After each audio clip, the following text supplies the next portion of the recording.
Ao longo deste tempo da Páscoa, nós meditamos sobre a ressurreição de Jesus Cristo e nós podíamos pensar, sobre isso já refletimos no domingo de Páscoa e, eventualmente, logo no segundo domingo de Páscoa, que mais é que haverá de refletir.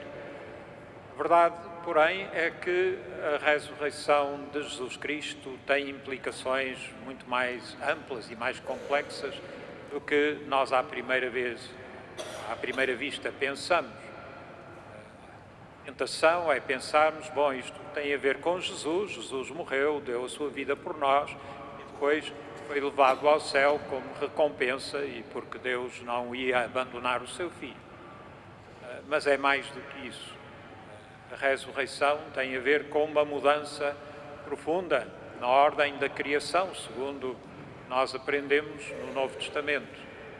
A maneira como as coisas se relacionam umas com as outras, a maneira como corre a história, alterou-se com a ressurreição de Jesus Cristo. Se olhamos para a primeira leitura, nós pensaríamos que a jovem comunidade cristã, entusiasmada com o anúncio da ressurreição, viveria em paz e harmonia. Mas a primeira leitura mostra-nos que não era tão fácil assim.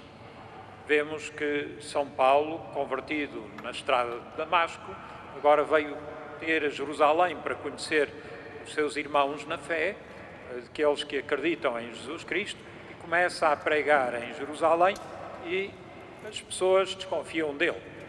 É natural, diríamos nós. Um pouco mais abaixo nós vemos que ele discutia com os helenistas. Quem eram estes helenistas? Eram um grupo das pessoas que falavam grego e que faziam parte da comunidade cristã. A comunidade judaica em Jerusalém dividia-se, penso que não disse isso ainda numa missa das 11 horas aqui ao domingo, mas a comunidade dividia-se em dois grupos. Havia o grupo de língua aramaica, que eram normalmente os da classe mais abastada, aqueles que estavam em Jerusalém há muitas gerações, e depois havia gente que tinha sido recrutada para trabalhar na construção do templo, que estava a decorrer. Tinham que ser judeus, mas não havia judeus suficientes na Judeia para fazer esse trabalho e, portanto, foram recrutados na chamada diáspora, portanto, nas comunidades gregas, comunidades judaicas de língua grega espalhada pela bacia do Mediterrâneo.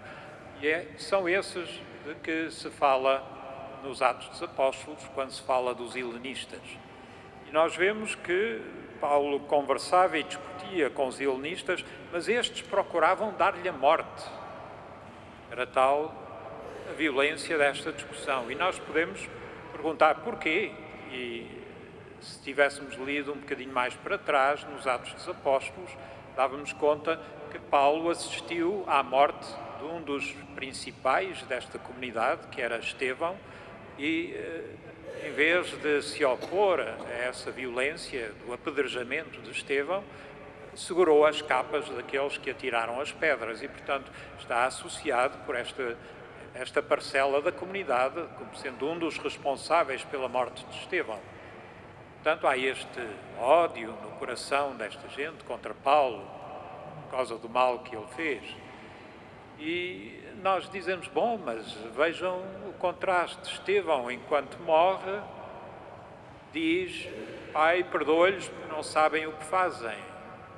Pai, nas tuas mãos entrego o meu espírito. Palavras que se identificam com as palavras de Jesus ao morrer na cruz.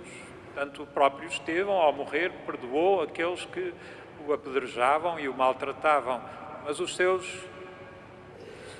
colegas, os seus companheiros, têm mais dificuldade em fazer isso. E as outras leituras que hoje escutamos ajudam-nos a perceber que isto de ser cristão não é simplesmente ser batizado e de cumprir determinadas regras. Há aqui um trabalho a fazer de mudança do nosso coração.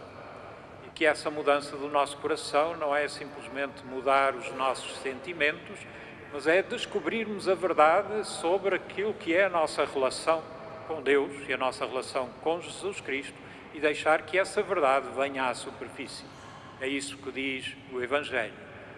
Diz Jesus aos seus discípulos que eles devem perceber que estão enxertados nele, que há esta continuidade de vida com ele. O que acontece com a ressurreição de Jesus Cristo é isto se tornar agora verdade para todas as gerações e para todo o mundo. Há uma ligação profunda entre nós. Nós vivemos numa cultura em que isso é difícil de compreender. Nossa cultura fala muito da importância do indivíduo.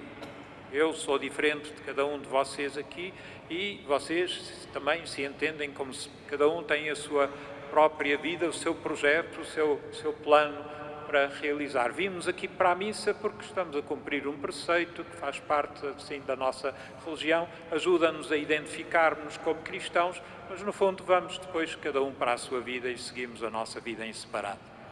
Ora, o que a comunidade cristã e o que a pregação da Páscoa de Jesus Cristo nos anuncia é que isso é só a superfície, isso é só a aparência. Olhem, olhemos cada um de nós para as nossas vidas e vejamos se existe alguma parcela da nossa vida em que nós não estejamos em relação com outros, em relação com este mundo e com esta natureza. Nós não existiríamos se não houvesse relação entre os nossos pais. Nós não nos compreenderíamos como pessoas se não houvesse a nossa relação com a nossa família.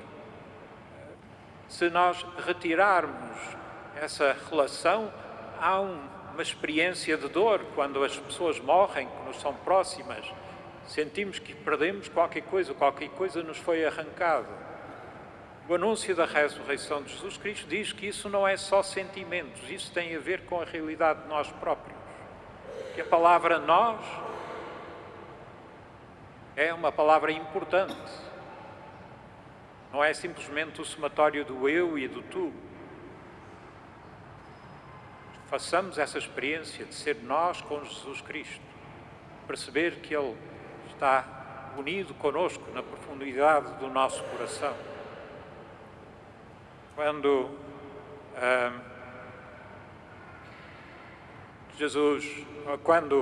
o autor da Epístola de São João fala, ele está a pensar nestas coisas, está a pensar que a comunidade a quem ele está a dirigir a carta tem os seus problemas, os seus altos e baixos, e cada uma das pessoas que lê esta carta tem experiências positivas e negativas na sua vida. E por isso ele diz, tranquilizemos o nosso coração diante de Deus. Porque se o nosso coração nos acusar, Deus é maior que o nosso coração e conhece todas as coisas. Portanto, neste esforço que vamos fazendo por viver em união com Jesus Cristo, ter os mesmos sentimentos que Jesus Cristo, identificarmos, nós depois, na prática, vemos que isso não é tão fácil. Temos que tomar decisões e temos que reagir diante dos outros. E às vezes fazemos coisas das quais temos vergonha ou não sabemos como é que poderíamos fazer de outra forma. O que o autor da carta, o São João, está a dizer é: tranquilizem-se, Deus é maior do que os nossos corações.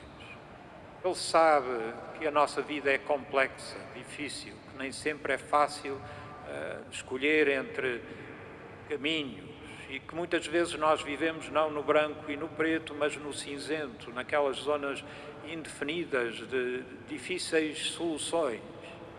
Mas tranquilizem-se que Ele está convosco, Ele é vosso Pai, Ele tem-vos nas mãos, Ele entregou o seu Filho por cada um de nós.